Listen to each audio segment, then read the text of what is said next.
இந்த விளக்கத்தில் உள்ள உள்ளடக்கம் கல்வி மற்றும் தகவல் நோக்கங்களுக்காக மட்டுமே. எல்லாருக்கும் வணக்கம்.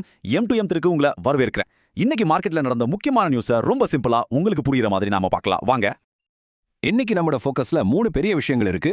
ஒன்னு, டாடா மோட்டார்ஸ் பத்தின ஒரு முக்கியமான புரோக்கர் ரிப்போர்ட். ரெண்டாவது, எம்ஃபசிஸ்ல நடந்த ஒரு மெகா டீல், அதாவது சுமார் 4700 கோடி ரூபாய்க்கு மேல பங்கு விற்பனை நடந்திருக்கு. மூணாவதா, HUL ஷேர் ஹோல்டர்ஸ்க்கு ஒரு சூப்பரான அப்டேட் வந்திருக்கு. வாங்க ஒவ்வொன்றா டீட்டெயிலா பார்க்கலாம். ஓகே, முதல்ல நாம பார்க்க போறது மேஜர் கார்ப்பரேட் ஆக்ஷன்ஸ், அதாவது கம்பெனிகள் எடுக்கிற சில முடிவுகள் நேரடியா ஷேர் ஹோல்டர்ஸான நம்மள எப்படி பாதிக்கும்னு பார்க்கலாம். இத சரியா புரிஞ்சுக்கிறது ரொம்ப முக்கியம். முதல்ல நம்ம லிஸ்ட்ல இருக்கிறது ஹிந்துஸ்தான் யூனிலீவர், அதாவது HUL. அவங்க என்ன பண்ணிருக்காங்கன்னா தங்களோட ஐஸ்கிரீம் பிசினஸை டீமர்ஜ் பண்ண போறாங்களாம். சிம்பிளா சொன்னோம்னா அதை ஒரு தனி கம்பெனியா பிரிக்க போறாங்க. அப்போ இந்த டிமர்ஜர்னா என்னன்னு கேக்குறீங்களா? ரொம்ப சிம்பிள். ஒரு பெரிய கம்பெனி தன்னோட பிசினஸ்ல ஒரு பகுதியா மட்டும் தனியா பிரிச்சு ஒரு புது கம்பெனியா உருவாக்குறதுக்கு பேர் தான் டிமர்ஜர். இதுல நமக்கு என்ன பெனிஃபிட்னா, நீங்க பழைய கம்பெனில ஷேர் வச்சிருந்தீங்கன்னா அந்த புது கம்பெனியோட ஷேர்ஸ் உங்களுக்கு கிடைக்கும். இதுதான் இதுல இருக்கிற முக்கியமான பாயிண்ட். சரி, இந்த HUL டிமர்ஜரோட முக்கியமான டீடைல்ஸ் பார்க்கலாம். பிரிக்கப்படுற பிசினஸ் எதுனா நம்ம எல்லாருக்கும் தெரிஞ்ச குவாலிட்டி வால்ஸ் ஐஸ்கிரீம் தான். இதுக்கு ரெக்கார்ட் டேட் டிசம்பர் 5ஆம் தேதின்னு ஃபிக்ஸ் பண்ணிருக்காங்க. அப்படின்னா என்ன, அந்த தேதியில உங்ககிட்ட HUL ஷேர்ஸ் இருந்துச்சுன்னா நீங்க வச்சிருக்கிற ஒவ்வொரு HUL ஷேருக்கும் அந்த புது ஐஸ்கிரீம் கம்பெனியோட ஒரு ஷேர் உங்களுக்கு கிடைக்கும். இது ரொம்ப முக்கியமான விஷயம், நோட் பண்ணிக்கோங்க. அடுத்ததா நம்ம பார்க்க போறது நம்ம IT ஜாம்பவான் இன்ஃபோசிஸ். அவங்க ஒரு முக்கியமான அறிவிப்பை கொண்டு வந்திருக்காங்க. அது என்னன்னா ஷேர் பைபேக். இந்த பைபேக் பிளான் எப்படி வேலை செய்யுதுன்னு பார்க்கலாம் வாங்க. இந்த ஆஃபர் நவம்பர் 20ஆம் தேதி ஓபன் ஆகி நவம்பர் 26ஆம் தேதி முடியுது. இன்ஃபோசிஸ் ஒரு ஷேருக்கு 1800 ரூபாய் கொடுத்து திரும்ப வாங்கிக்கிறாங்க. இதுக்காக அவங்க ஒதுக்கியிருக்கிற மொத்த தொகை எவ்வளவு தெரியுமா? கிட்டத்தட்ட 18,000 கோடி ரூபாய். அடுத்து ஒரு குவிக் அப்டேட். பஜாஜ் ஆட்டோ ஒரு முக்கியமான மைல்கல்லை எட்டியிருக்காங்க. அவங்க பீரர் பஜாஜ் கம்பெனியோட மெஜாரிட்டி ஸ்டேக்கை வாங்குற ப்ராசஸை வெற்றிகரமா முடிச்சிட்டாங்க. இது அவங்க பிசினஸ்ல ஒரு பெரிய ஸ்டெப். சரி, வாங்க அடுத்த செக்ஷனுக்கு போகலாம். இப்போ நாம பார்க்க போறது சில கம்பெனிங்க ஜெயிச்ச புது கான்ட்ராக்ட்ஸ், அவங்களுக்கு கிடைச்ச அப்ரூவல்ஸ், இந்த மாதிரி சில முக்கியமான பிசினஸ் அப்டேட்ஸை பத்தி தான். சில கம்பெனிகளுக்கு இன்னைக்கு ரொம்பவே பாசிட்டிவான நாள். பாருங்க, TCS UKல ஒரு 5 வருஷ கான்ட்ராக்டை வின் பண்ணிருக்காங்க. சோலாரா, ஆக்டிவ் ஃபார்மாவுக்கு, அவங்களோட மங்களூர் யூனிட்டுக்கு US FDA கிட்ட இருந்து ஒரு நல்ல ரிப்போர்ட் வந்திருக்கு. அது மட்டும் இல்ல, GR infra, Azad engineering, Goyal construction, இந்த கம்பெனிங்க எல்லாமே புதுசா ஆர்டர்ஸ் வாங்கியிருக்காங்க. இப்போ ஒரு ரெகுலேட்டரி சைட் நியூஸ். நம்ம நேஷனல் செக்யூரிட்டிஸ் டிபாசிட்டரி, அதாவது NSDLக்கு செபி கிட்ட இருந்து ஒரு வார்னிங் லெட்டர் வந்திருக்கு. எதுக்குன்னா சில தகவல்களை அவங்க லேட்டா டிஸ்க்ளோஸ் பண்ணதுக்காக.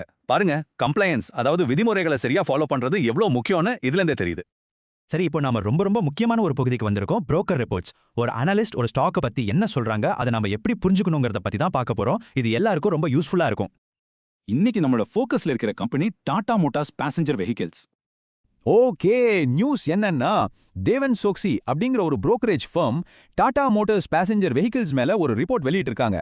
அவங்களோட ரேட்டிங் ஹோல்டுனா என்ன, அவங்க பார்வையில இப்போதைக்கே இந்த ஷேரை விற்கவும் வேணாம், புதுசா வாங்கவும் வேணாம், வச்சிருந்தா அப்படியே வச்சுக்கலான்னு அர்த்தம். சரி, எதுக்கால இந்த ஹோல்ட் ரேட்டிங் கொடுத்துருக்காங்க? அவங்க ரிப்போர்ட்ல சில காரணங்களை சொல்லியிருக்காங்க. Q2 பர்ஃபார்மன்ஸ் கொஞ்சம் டல்லா இருந்திருக்கு. அப்புறம் அவங்களோட ஜாகுவார் லேண்ட் ரோவர், அதாவது JLRல ஒரு சைபர் இன்சிடென்ட் நடந்ததால ப்ரொடக்ஷன் பாதிக்கப்பட்டிருக்கு. இதனால கம்பெனியோட லாபத்துக்கான கைடன்ஸையும் 0ல இருந்து 2% வரைக்கும் குறைச்சிருக்காங்க. இதெல்லாம் தான் அவங்க சொல்ற முக்கிய காரணங்கள். இங்க நான் ஒரு விஷயத்தை ரொம்ப தெளிவா சொல்லிக்க விரும்புறேன். இது தேவன் சோக்சிங்கிற புரோக்கரோட கருத்தை பத்தின ஒரு நியூஸ் ரிப்போர்ட் மட்டும்தான். இது M2M திருவோட எந்தவிதமான பரிந்துரையும் கிடையாது. இத ஒரு தகவலா மட்டும் எடுத்துக்கோங்க. ஓகே, இப்போ நம்மளோட கடைசி செக்ஷனுக்கு வந்தாச்சு. மார்க்கெட்ல நடந்த சில பெரிய டீல்ஸ் பத்தி பார்க்கலாம். பெரிய இன்வெஸ்டர்ஸ் என்ன பண்றாங்க, யாரு வாங்குறா, யாரு விக்கிறாங்கன்னு பார்க்கறது ரொம்ப இன்ட்ரெஸ்டிங்கா இருக்கும். முதல்ல எம்ஃபசிஸ். இங்க ஒரு மெகா டீல் நடந்திருக்கு. பிளாக்ஸ்டோன் குரூப் கிட்டத்தட்ட 4726 கோடி ரூபாய் மதிப்புள்ள தங்களோட 9.46% ஸ்டேக்கை வித்திருக்காங்க. இதை யார் வாங்கியிருக்காங்கன்னு பாத்தீங்கன்னா நம்ம ஊரோட பெரிய மியூச்சுவல் ஃபண்ட் ஹவுசஸான கோடாக், ICICI Prudential, அப்புறம் HDFC. அடுத்ததா பேடிஎம். அவங்களோட 197 கம்யூனிகேஷன் ஷேர்ல SIF3 மற்றும் SIF4 அப்படிங்கிற ஃபண்ட்ஸ் தங்களோட 1.86% ஸ்டேக்கை வித்திருக்காங்க. இதுல சொசைட்டி ஜெனரல் அப்படிங்கிற ஒரு ஃபாரின் இன்ஸ்டிடியூஷன் ஒரு நல்ல பகுதியை வாங்கியிருக்காங்க. கடைசியா பிளாக்பக். இங்க ப்ரொமோட்டர்ஸ் அவங்களோட 1.99% ஸ்டேக்கை வித்திருக்காங்க. இதுல இன்ட்ரெஸ்டிங்கான விஷயம் என்னன்னா, வாங்கினது யாருன்னு பாருங்க. மார்கன் ஸ்டான்லி, கோல்ட்மன் சாக்ஸ் மாதிரியான பெரிய குளோபல் பிளேயர்ஸும் இருக்காங்க. நம்ம பந்தன் மியூச்சுவல் ஃபண்ட் மாதிரியான டொமஸ்டிக் இன்ஸ்டிடியூஷன்ஸும் வாங்கியிருக்காங்க. சரி, இன்னைக்கு நாம பார்த்த எல்லா நியூஸையும் ஒரு தடவை வேகமா ரீகேப் பண்ணிடலாம். முக்கியமான பாயிண்ட்ஸை மட்டும் ஞாபகப்படுத்திக்கலாம் வாங்க. இன்னைக்கு நீங்க தெரிஞ்சுக்க வேண்டிய 3 முக்கியமான ஹெட்லைன்ஸ். 1, டாடா மோட்டார்ஸ்க்கு தேவன் சோக்சி கொடுத்த ஹோல்ட் ரேட்டிங். 2 எம்ஃபசிஸ்ல பிளாக்ஸ்டோன் செஞ்ச அந்த பெரிய ஸ்டேக்ஸில் 3 ஹெச்யூஎல் ஷேர் ஹோல்டர்ஸ்க்கு கிடைக்க போற அந்த புது ஐஸ்கிரீம் கம்பெனி ஷேர். இப்போ உங்ககிட்ட ஒரு கேள்வி. இன்னைக்கு நாம டிஸ்கஸ் பண்ண நியூஸ்ல எந்த நியூஸை நீங்க ரொம்ப க்ளோஸா வாட்ச் பண்றீங்க? ஏன் அந்த நியூஸ் உங்களுக்கு முக்கியமா படுது? மறக்காம உங்க பதில்களை கீழே கமெண்ட்ஸ்ல சொல்லுங்க. இதே மாதிரி தினமும் மார்க்கெட் நியூஸை சிம்பிளா உங்களுக்கு புரியுற மாதிரி தெரிஞ்சுக்க நம்ம M23 சேனலுக்கு கண்டிப்பா சப்ஸ்கிரைப் பண்ணுங்க.